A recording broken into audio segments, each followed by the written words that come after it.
Very, very pleased to welcome Nick Edmonds. Welcome back to Goat Golf Holes, Nick. Thank you, Sean. Great.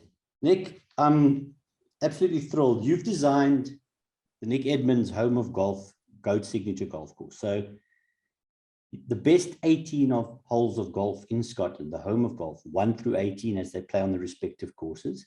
So before we get on to each hole and have a brief discussion on the hole, just can you give the viewers a little bit of a background on your experiences in Scotland from the charity perspective and just golfing as generally as socially? Sure. Well, my golfing background does include both being a golf writer, working with Nick Faldo in his running his golf course design business, and also now running the Global Golf Cancer Foundation, which certainly has a Scottish element to it.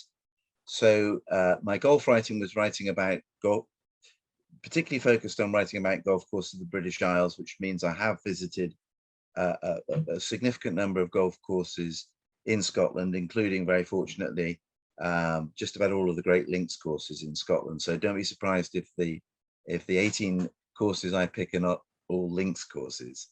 But I've also, as you alluded to on the charitable side, in setting up my Global Golf for Cancer Foundation,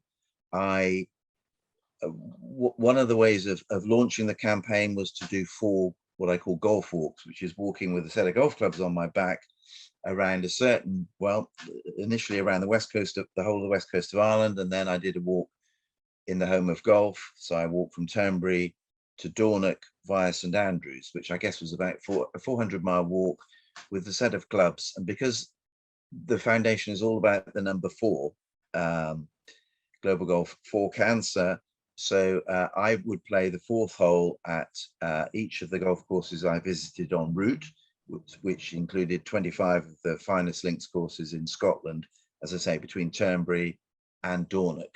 And but I only played the 4th hole, but our discussion will cover 18 holes. Fantastic.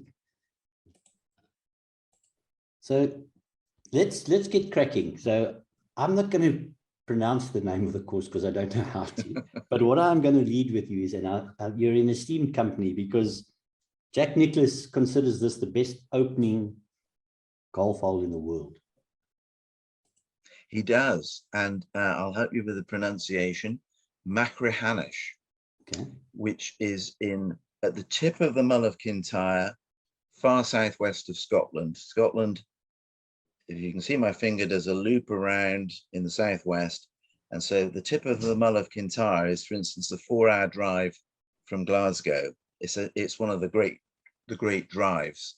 Great car journey, takes you through the wilds of Scotland, right down to the tip of the Mull of Kintyre, and there is this, well, iconic links course. It may not be well known because it doesn't stage championships, modern championships, because of course it's a remote setting, but it is, if you want a definition of links course, just go and visit Machrihanish. Obviously hard by the sea, fantastic huge dunes, fairways that are like, I would describe them as crumpled duvets, so just tumbling, twisting, turning in every direction. And the first hole, which is certainly the most famous hole at Machrihanish, features a tee that juts out into, I guess it's the Atlantic, into the sea, and you drive across a corner of the bay of Machrihanish onto a fairway. Of course, it's one of those bite off as much as you dare tee shots. It's a par 4 it's a medium length par 4. You can hit it with a driver and a wedge, but that would mean you've been very brave off the tee, or very foolish off the tee, of course. If you chicken out, as it were, and go to the safe side of the fairway, you've still got to cross a bit of the ocean. There's no avoiding that. But if you go for a less courageous tee shot, shall we say, you could be flirting with bunkers that guard the right side of the fairway, and almost certainly you've got a tougher approach to the green. If you hit a great drive into the middle of the fairway, it's a fairly straightforward golf hole. But it is really all about that exhilarating, spectacular drive. Amazing. Just one thing that hit me when I first looked at your course you sent through, and I think the one thing that sticks to me about the home of golf is that how so many of these links courses have kind of stood the test of time. The natural layout is still there. Very little has changed, despite how the length in golf has improved at the professional level. So it's that's right. For sure. I mean, the course is about 125 years old. It was created by often considered the father of golf, old Tom Morris, who apparently said this piece of land was designated by the Almighty for a golf course. So it's an incredibly natural links. You're right. It's been slightly lengthened. Of course, it's had to be, but in most other respects, it's exactly as it was 120 odd years ago. The reason why the length is less significant, of course, is because golf in Scotland, certainly links golf, is very much about the effect of the elements. And even a 420-yard golf hole, which this roughly is, you're playing that into the wind. That's going to be playing two very big, a drive and a long iron at best.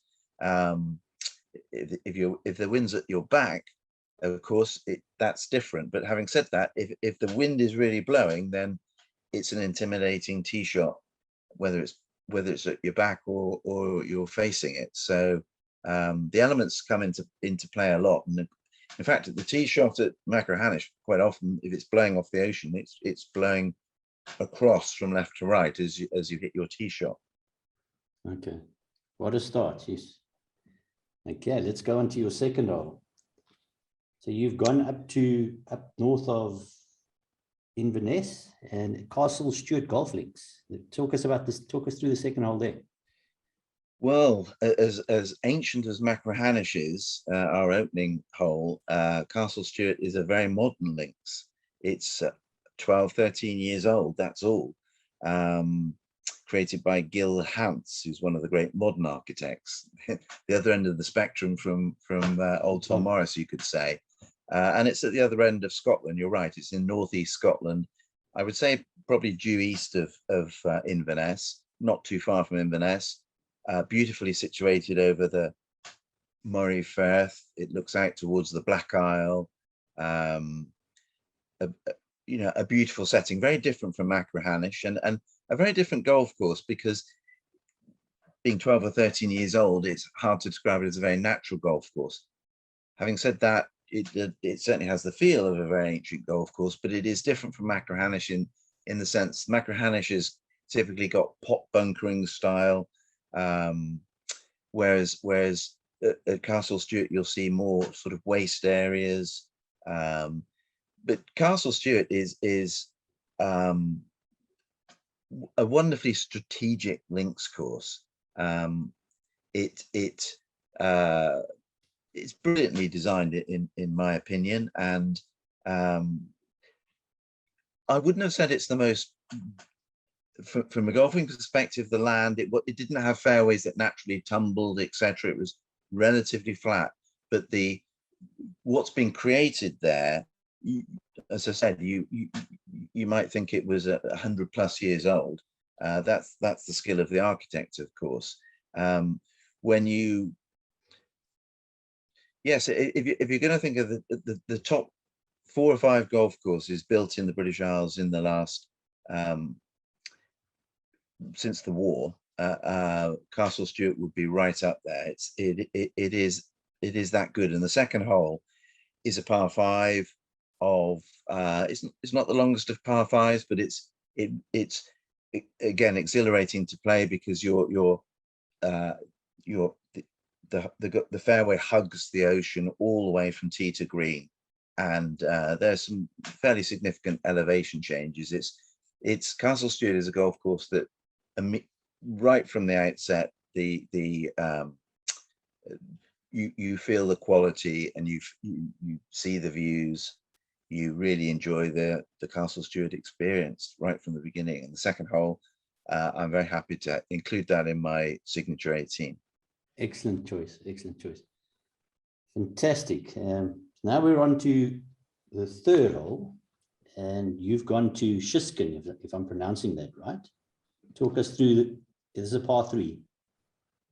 No, it's par 4. It's a short par 4, the third hole, called Crow's Nest. And I think the name is perhaps descriptive of the green, which sits, anyone, if you're a sailor or a fisherman, you know the Crow's Nest is right up in the sails. And the green here sits high up above the fairway.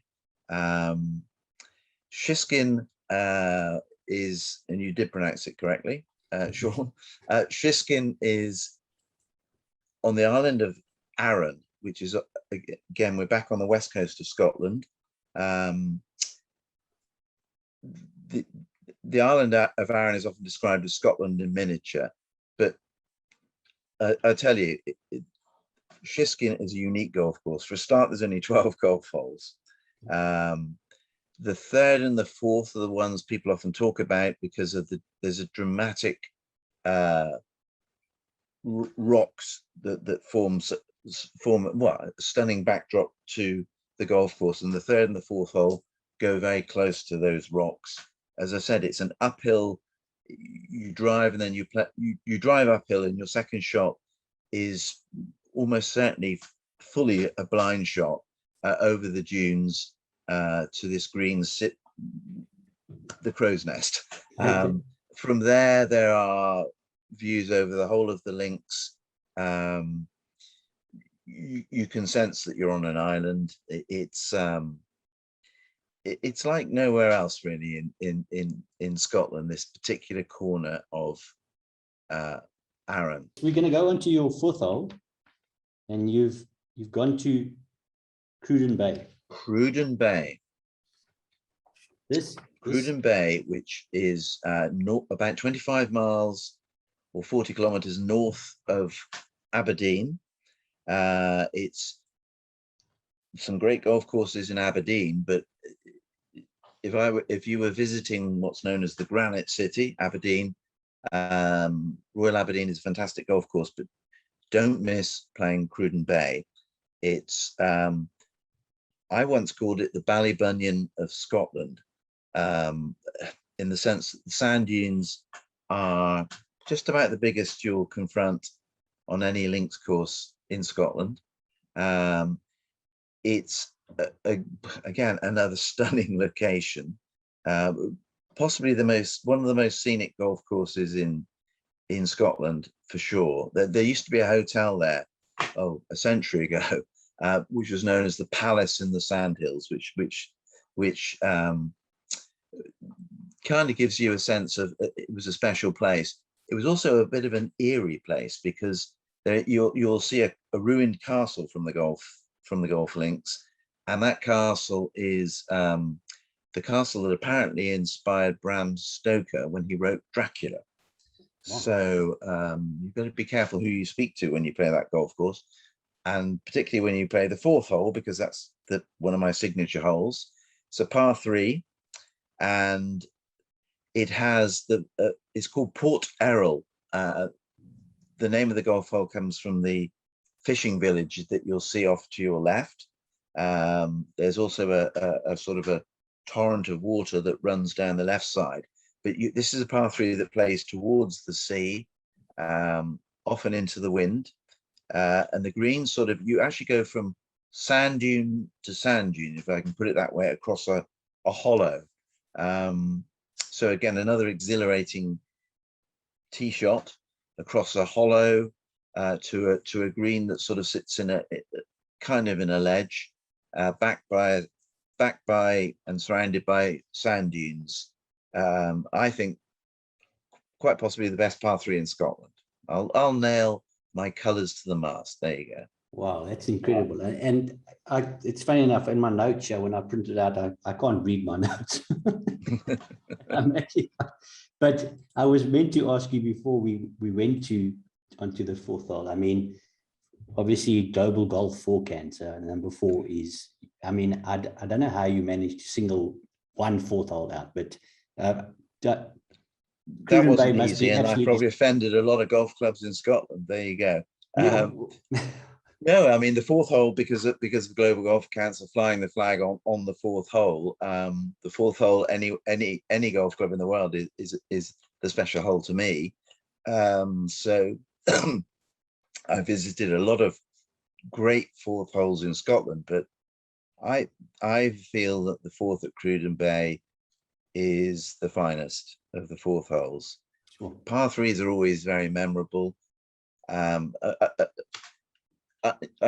could have given you half a dozen fantastic fourth holes, but I'm very comfortable with the one at Cruden Bay. It's a tough par three. As I say, it's got Dracula's Castle nearby. It's got stunning views, and if you get a three there, you're very happy. But I'd take a four, of course, at the fourth. Yeah, sure. So the next hole, and I'm just, it's at the Machrie, and the name of the hole is called Perfection. So there must be something special about the hole if you're able to name it Perfection. I mean, that's, you know, the fifth at the Machrie. yes. That's correct. It has a Gaelic Scottish name, which I wouldn't even begin to pronounce. It's got a few F's, whatever. It doesn't look like perfection, but it means yes, it's named perfection for a reason. The Machrie is a bit like Machrihanish, a pretty iconic golf links, a great history. It once had 17 blind shots, would you believe? Sure. It still has a few blind shots, but it was recently renovated. Now, renovating a links course can be controversial, and there were a lot of people that didn't, you know, they loved this quirky links course with its 17 blind shots. Don't get me wrong, it was a fantastic golf course, but I'm certainly in the camp of those who say it's been improved by the renovation. As I say, there's still a touch of the quirkiness about the Machrie, but it's been modernized, if you can ever use that expression in relation to links golf courses, but I think done very well.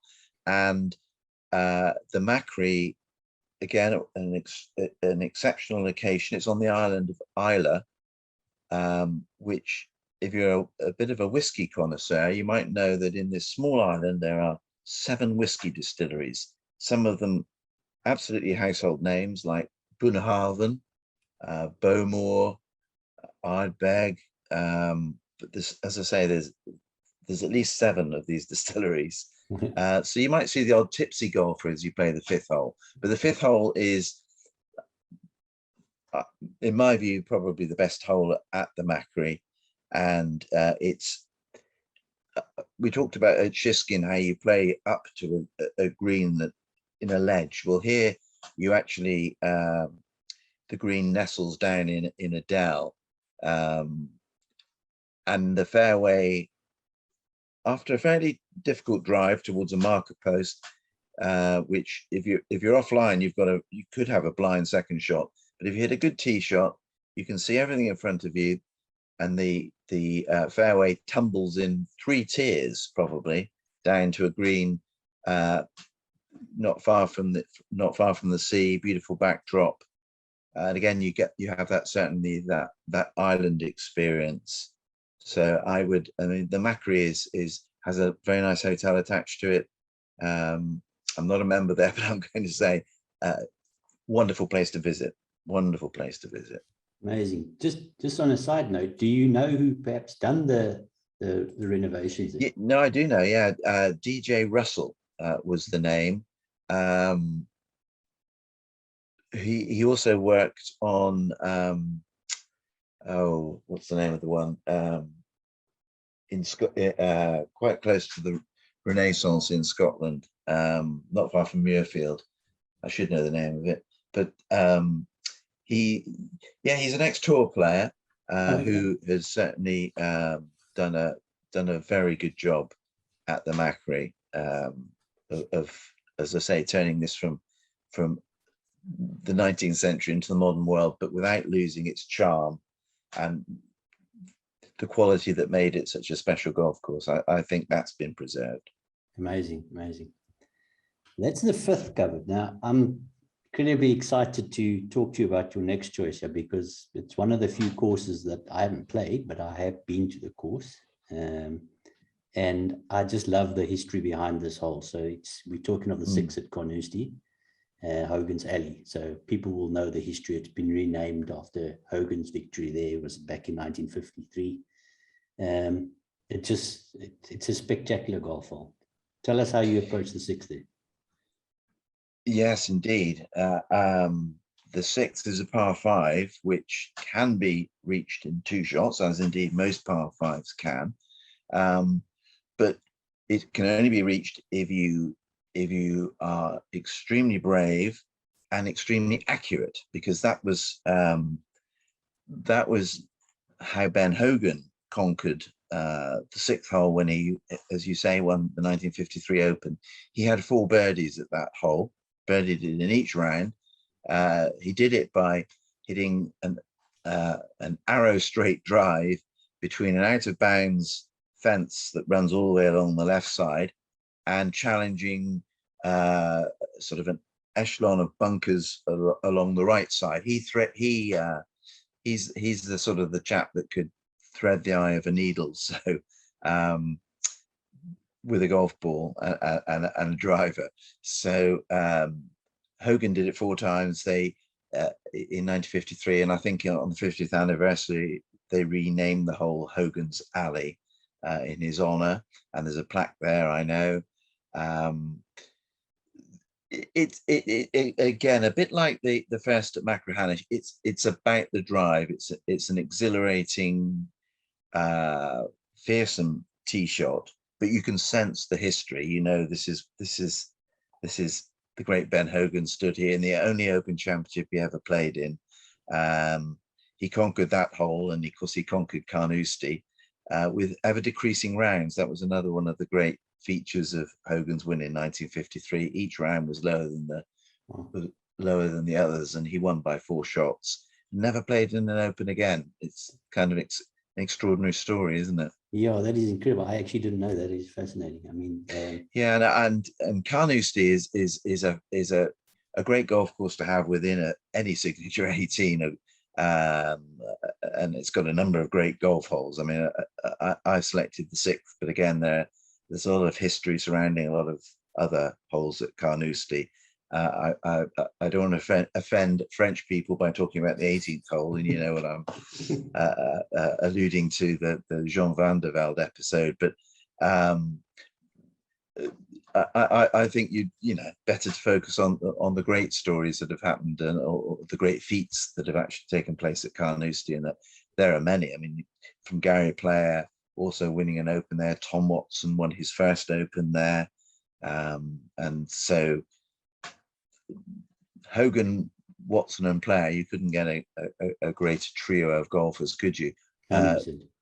Who have won at one of the great, and often considered the toughest, the mightiest golf links in Scotland.